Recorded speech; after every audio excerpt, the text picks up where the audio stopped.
स्वागत है सभी दोस्तों का एडवोकेट रौनक में। अमूमन मैं ऐसी वीडियो नहीं बनाता। मैं जो है वो आप लोगों का वक्त फालतू में बर्बाद नहीं करता हूं, क्योंकि रोज़ मैं देखता हूं बिहार दरोगा से रिलेटेड वीडियो बन रहे हैं, रोज़ देखता हूं मैं एनटीपीसी से रिलेटेड वीडियो बन रहे हैं, ताकि उनका बड़े बड़े लोग हैं उनको 20-20 मिनट आधा घंटा का वीडियो बनाना है और अंतिम आखिरी सेकंड में जो है उनको पॉइंट वाली बात आपको बतानी है। उनका चाहिए कि 20 मिनट उनका व्यू हो। तो बड़े बड़े लोग हैं, पर मैं इस तरह की वीडियो में नहीं बनाता। मैं छोटे छोटे रील बनाता हूँ 58 सेकंड का, 1 मिनट का। आप अगर देखेंगे और उसी में मैं वो सारे पॉइंट कह देता हूँ जो आपके ज़रूरत की होती है, और उसी में मैं कहता हूँ कि कोई भी अगर आपको सवाल हो और कन्फ्यूजन हो, आप मुझसे पूछिए और मैं जवाब दूंगा। लेकिन ये वीडियो थोड़ी सी बड़ी होने वाली है, आप पेशेंस रखिएगा। और ये मैं इसलिए बना रहा हूँ क्योंकि आज मेरा बहुत से लड़कों के साथ बातचीत हुई है, जिन्होंने बिहार दरोगा का जो फिजिकल में शामिल हुए हैं। जिनका अच्छा गया वो तो बहुत खुश हैं, सर बहुत अच्छी बात है, सब कुछ अच्छा था, ऐसे था वैसा था। जिनका अच्छा नहीं गया वो बहुत उदास हैं। और मैं आपको एक चीज़ याद दिलाना चाहता हूँ कि पिछले फिजिकल एग्ज़ाम बिहार दरोगा का जब आप याद करोगे तो आपको याद आएगा कि उस वक्त जंप को लेकर परेशान किया गया था। अचानक से रोक दिया गया था टाइगर जंप को, और उस वक्त जंप को लेकर बहुत से बच्चे परेशान हुए थे, क्योंकि उन्होंने तैयारी उस तरह से की थी और उसको रोक दिया गया था। और अभी जो है दौड़ को लेकर वही परेशानी हो रही है बच्चों में। तो कुछ बच्चे कह रहे हैं कि नहीं सर सब कुछ सही है, ऐसे तो है फिजिकल में दरोगा में ऐसे तो एग्ज़ाम लेगा ही, कंपटीशन है ये वो। तो लोगों के अपने अपने हज़ार बातें हैं, पर मैं जो बातें कह रहा हूँ वो अलग बातें हैं। मैं ये चीज़ कर रहा हूँ क्योंकि मैं देख रहा हूँ कि बहुत से बच्चों ने से गलती हुई है। वो एग्ज़ाम पास कर सकते थे, वो मेन पॉइंट तक चले गए, पर अंडरस्टैंडिंग में गलती हो गई, वहाँ पे उनको समझने में धोखा हो गया। और इस वजह से समझिए कि वो इतनी लंबी लड़ाई जीत कर भी एक तरह से हार गए, वो उदास होकर लौटे हैं अपने घर।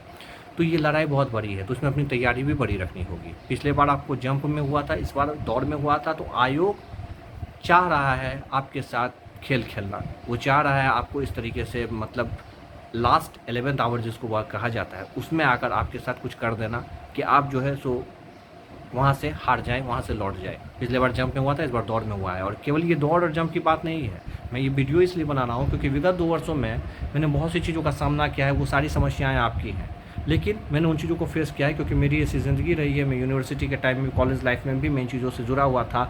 मुझे इन चीज़ों की समझ है। मैंने इन चीज़ों के लिए जो हम सारे लोग हैं, हम लोगों ने कुछ लड़ाइयों का मैं हिस्सा रहा हूँ, तो इन चीज़ों की मुझे समझ है। तो मैं आपको बताता रहता हूँ। अगर आपको मुझे मेरी आजमाइश करनी है तो आप 6 दिन पुराने वीडियो पर जाइए, जो कि मैंने बिहार दरोगा का अपलोड किया था, बिहार दरोगा क्या हकीकत क्या फसाना, और उसमें मैंने जो हिंट्स दिया है उसको आप देखिए, सुनिए। और 24 घंटे में यूट्यूब पे जो बाकी लोगों ने वीडियो बनाया है बिहार दरोगा से रिलेटेड हुए, उसके अपकमिंग वैकेंसी से रिलेटेड, उसको देखिए। और दोनों को जब आप देखेंगे, 6 दिन पुराने मेरे वीडियो को और 24 घंटे पुराने हाल फिलहाल के वीडियो को, तो आप खुद समझ जाएंगे। मुझे कुछ भी बताने की आपको ज़रूरत नहीं पड़ेगी। तो मैं ये वीडियो इसलिए बना रहा हूँ क्योंकि बिहार लॉ का एग्ज़ाम पाटलिपुत्रा यूनिवर्सिटी के अंतर्गत 2020-21 सेशन की बात कर रहा हूँ। रजिस्ट्रेशन में प्रॉब्लम हुआ, रजिस्ट्रेशन पे वीडियो बनाया था और हम लोगों ने कोशिश जारी की। और अभी आप देखिए एग्ज़ाम आपका टल रहा है, 20-21 का एग्ज़ाम लिया जाएगा, लेकिन हमारी कोशिश है कि सबका रजिस्ट्रेशन हो। तो वहाँ पर प्रॉब्लम क्रिएट हुआ विद्यार्थियों के लिए फॉर्म भरने में। पहली बात, BSSC का एग्ज़ाम, CGL फॉर्म भरने में प्रॉब्लम हुआ। जो आम तौर पर डॉक्यूमेंट्स वेरिफिकेशन के समय जो चीज़ों को देखा जाता है, रिज़ल्ट आ जाने के, फाइनल रिज़ल्ट आ जाने के बाद, नौकरी मिल जाने के बाद, वो सारे डॉक्यूमेंट्स मांगे जा रहे हैं BSSC के द्वारा CGL में फॉर्म भरते वक्त। ठीक है। तीसरा समस्या एडिट का प्रॉब्लम। चौथा समस्या बिहार दरोगा का जो OTP प्रॉब्लम, ईमेल पे नहीं आ रहा था, नंबर पे आ रहा था। ठीक है। और ग्रेजुएशन में जो सेशन रेट है वो, तो अगर मैं सबसे बड़ा जो बवंडर है, जो महान बात है, वो है 2014 का NCL मांगा जा रहा ना 2022 में, मतलब 2014 का समस्या, 2014 का एग्ज़ाम 2022 में उसको समाधान करना। तो ये हकीकत है, ये सिस्टम है, ये आयोग है, इनका ये व्यवहार है। अब इससे बचना है, तो कैसे बचना है? तो उनको जो करना है वो करेंगे। आपको क्या गलती नहीं करनी है, आप क्या गलती कर रहे हो? मैं क्यों इतना हज़ार बार सर पटक पटक कर, मैं चीख चीख कर आपको क्यों कहता हूँ कि प्री का रिज़ल्ट आता है दोस्त, दौड़ना शुरू कर दो। प्री का रिज़ल्ट आता है, 1 घंटा फिजिकल देना शुरू कर दो। मत सोचो अब 6 साल किसी को हो गया है खेल खेले हुए, दौड़े हुए, किसी को 5 साल हो गया, किसी को 4 साल हो गया, कैसे आप 2 महीना 2.5 महीना में कैसे आप निकाल लेंगे दरोगा का फिजिकल? आप अगर दरोगा का तैयारी कर रहे हैं तो आपको फिजिकली थोड़ा सा रहना पड़ेगा तैयार। और इसके लिए आपको यही करना है कि प्री क्वालिफाई किया, प्री का एग्ज़ाम दिया, समझ जाता है बंदा, अच्छा एग्ज़ाम गया है, लौट कर घर आइए, दूसरे दिन से आधा घंटा 1 घंटा एक्सरसाइज शुरू कर दीजिए। टाइम आयोग आपको कम देगा और भी कम देगा, आप अपना टाइम खुद ब खुद ज़्यादा कर लीजिए, पहली बात। दूसरी बात, फॉर्म भरते समय जो गलती आप करते हैं, बहुत से बच्चों को यही नहीं पता है कि जब रजिस्ट्रेशन आपका रजिस्ट्रेशन होता है, उसमें बहुत से बच्चे जनरल कैटेगरी से भर देते हैं, उसके बाद उनका सर्टिफिकेट आ जाता है EWS से या जो भी OBC से उनका सर्टिफिकेट आ जाता है। अब वो समझते हैं कि सिट हमसे क्या हो गया, हम लोगों ने फॉर्म भर दिया।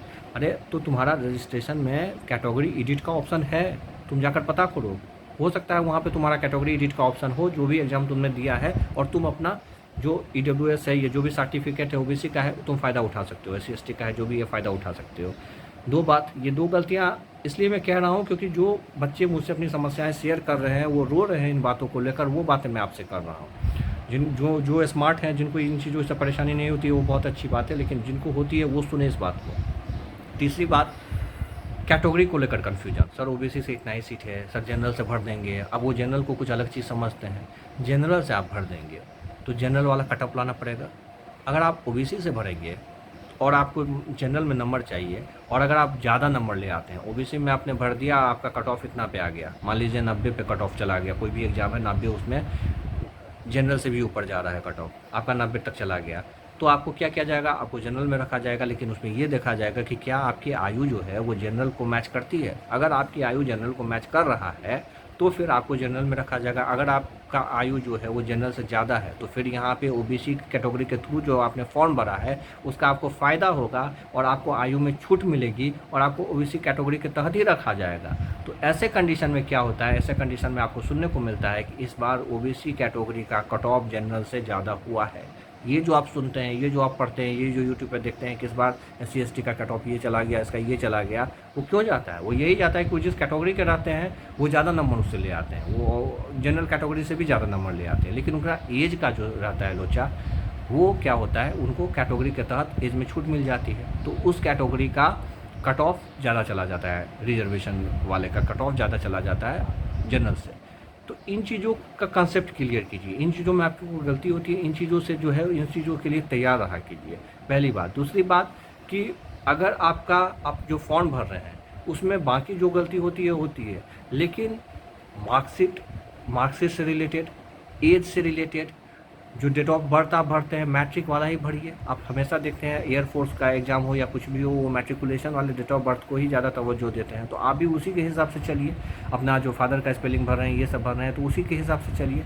तो कुछ चीज़ें जो हैं, जो बेसिक चीज़ें हैं, उनको भरते समय आप सतर्क रहिए, उसमें कन्फ्यूजन ना हो, आपको उसमें कोई परेशानी ना हो। दूसरा कि फिजिकल एक्सरसाइज अगर आप कर रहे हैं, अगर आप दरोगा का तैयारी कर रहे हैं, अगर आप कांस्टेबल का कर रहे हैं, तो आपको थोड़ा बहुत दौड़ कूद करना पड़ेगा। अगर आप ऐसे एग्जाम की तैयारी कर रहे हैं जिसमें अगर आपको टाइपिंग आती है और उसमें टाइपिंग की मांग है, तो टाइपिंग भी कंटिन्यू करते रहिए, क्योंकि अभी मांग देगा 1 मिनट में 30 शब्द और उसमें आप स्लो हैं तो फिर वहाँ पे नहीं हो पाएगा। तो जिन चीज़ों को अभ्यास की ज़रूरत होती है और जो चीज़ें आपने ऑलरेडी सीख रखी है, जो चीज़ आप पहले से कर रहे हैं। अब एक लड़का था बिहार दरोगा में, वो उसका फिजिकल में नहीं हुआ, और उसका आप जानते हैं वो फिजिकल में उसका ऐसा वो दौड़ने वाला था कि मतलब वो नॉर्मल दिनों में जो दौड़ता था, वो जो बिहार दरोगा के एग्ज़ाम में जो दौड़ है उससे भी बेहतर वो दौड़ता था।